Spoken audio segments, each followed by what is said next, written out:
Most people use the monad and the source like they mean the same thing. But what if that confusion is part of why you keep seeking, yet still feel like you never fully arrive? Because the source is the movement of life becoming form. It is the sacred flow of creation, the river of becoming, the divine current moving through all things. But the monad isn't movement. The monad is the silent absolute before movement begins. And if you mistake movement for final reality, you may spend your whole life chasing waves while never resting in the ocean itself. This video is not just about defining two spiritual terms. It is about understanding why the seeker becomes exhausted, why the past starts to feel endless, and why the origin of your being may not be something you need to find, but something you are finally ready to remember.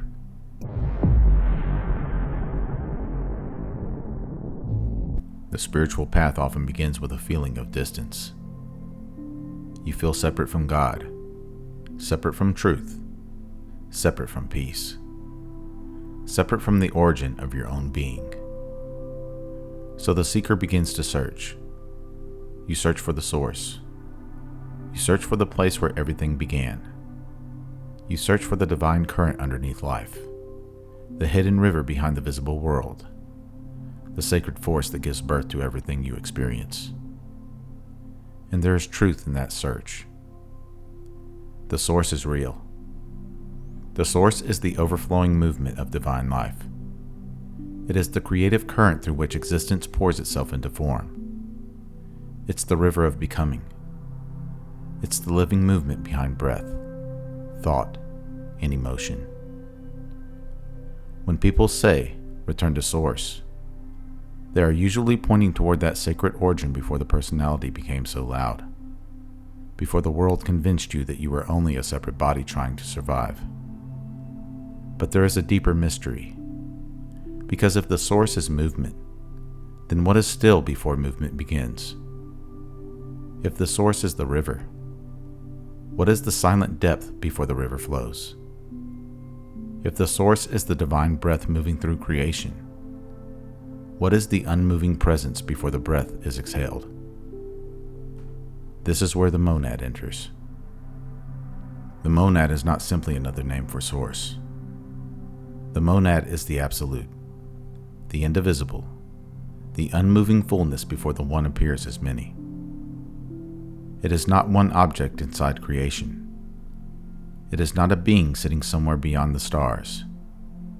It is not a distant spiritual location you must travel toward. The monad is the silent ground of being itself. One way to say it is this: the monad is what God is. The source is what God does. The monad is absolute being. The source is divine movement. The monad is the ocean in its silent depth. The source is the ocean waves, current, and mist. They're not enemies. They're not disconnected. But they don't function the same in reality. The source is the sacred flow of becoming. The monad is the eternal stillness in which becoming appears. And this distinction matters because if you mistake the source for final reality, you may spend your whole life chasing sacred movement while never resting in the stillness that makes movement possible. You may keep chasing the wave while forgetting the depth. You may keep chasing the current while forgetting the water. You may keep chasing signs of God while overlooking the silent reality from which every sign appears.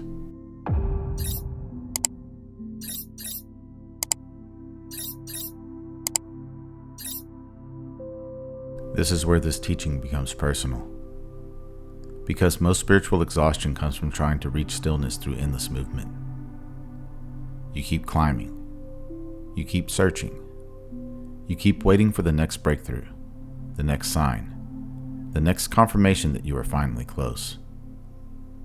But the absolute cannot be reached through distance. The monad cannot be found as an object at the end of a path, because the monad is not something you become.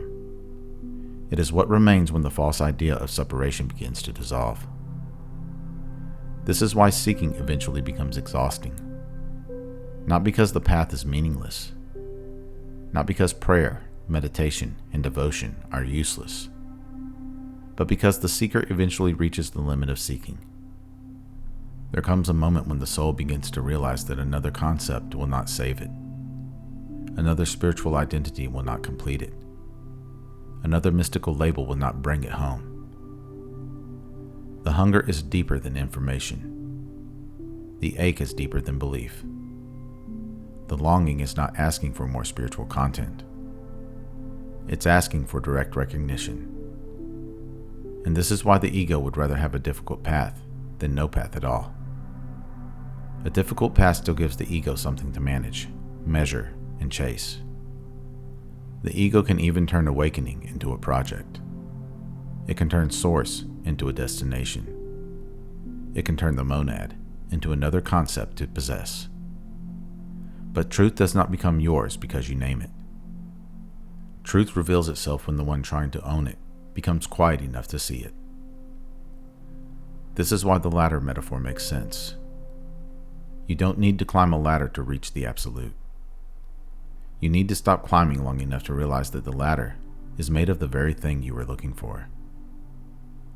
The practices were made of it. The questions were made of it. The longing was made of it. Even the exhaustion was made of it. The source is the movement of life, but the monad is life itself. The source is the sacred unfolding. The monad is the silent reality that never unfolded because it was never divided. And once this begins to land, the spiritual search changes. You may still pray. You may still meditate. You may still seek wisdom. But the energy underneath it shifts. You are no longer doing these things to become real. You are doing them because reality itself is expressing through you. You are no longer trying to earn your way back into divine presence. You are beginning to recognize that presence was never absent. That's the shift from seeking to realization. That's the shift from chasing the source to resting in the monad.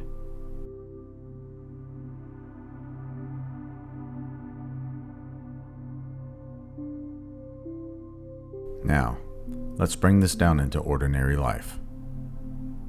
Because if this stays abstract, the mind will simply turn it into another spiritual idea. The daily noise of your life is not proof that you are separate from truth. The thoughts, emotions, and responsibilities are not evidence that you have failed spiritually. They are surface movement. They are the weather of life. They are the source moving across the surface of experience. And weather isn't bad. A storm is not evil because it rains on your parade. A wave is not weak because it rises and falls.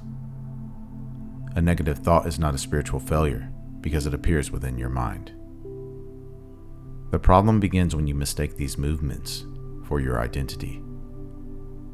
A negative thought appears, and the mind says, "This is me."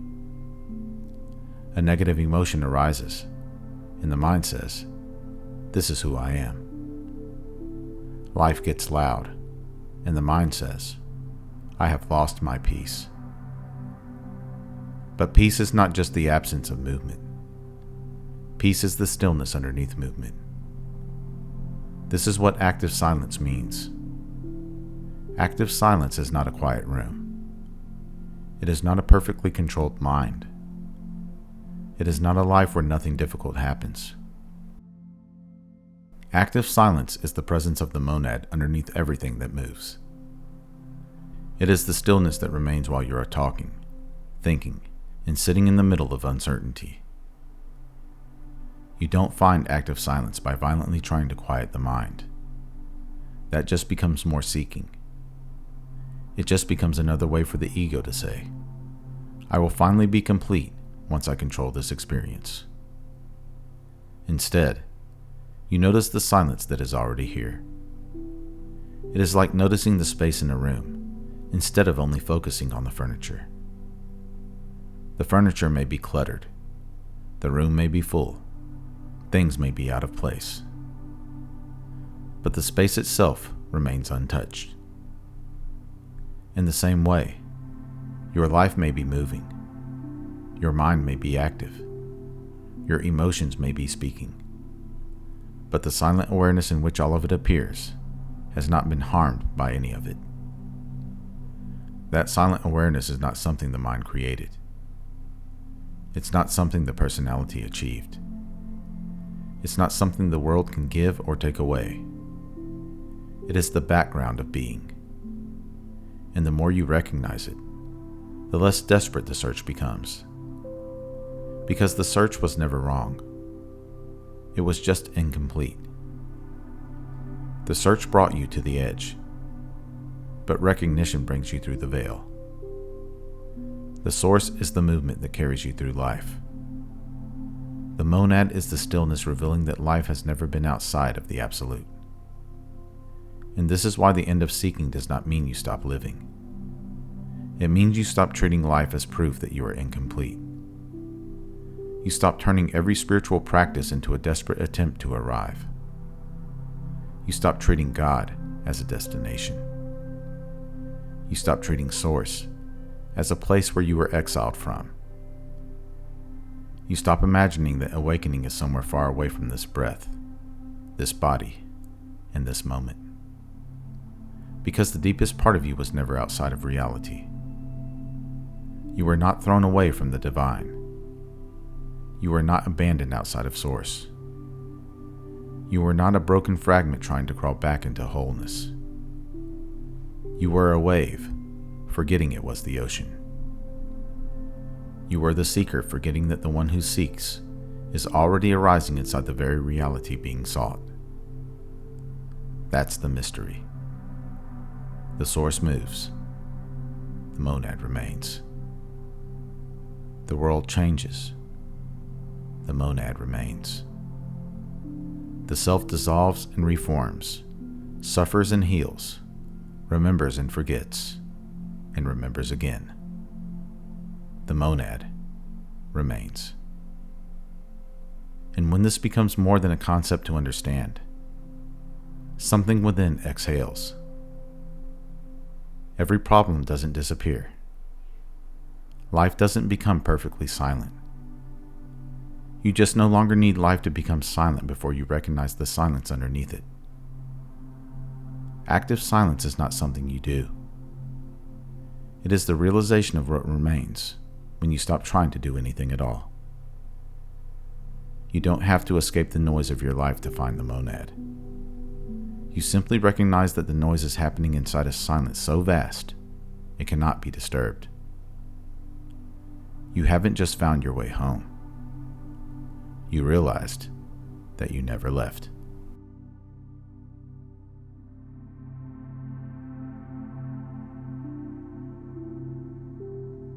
So, what is the difference between the monad and the source?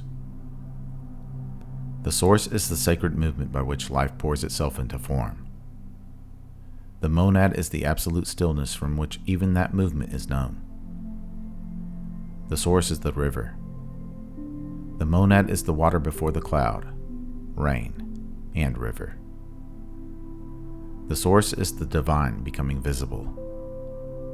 The monad is the divine before visibility. The source is the first movement toward home.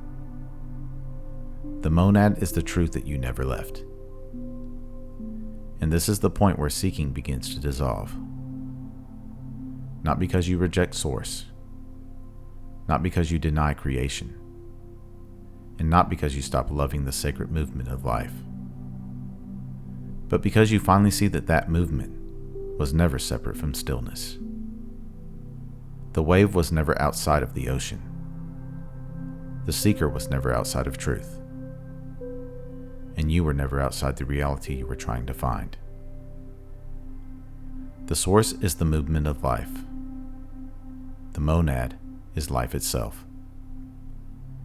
And the origin of your being is not somewhere above you. It is the silent fullness underneath this very moment. Before the next thought, before the next breath, before the next attempt to become something more. You are already held inside what cannot be lost. You are already appearing within that which cannot be divided. You are already home in the absolute. You only forgot. And now, something deeper is beginning to remember.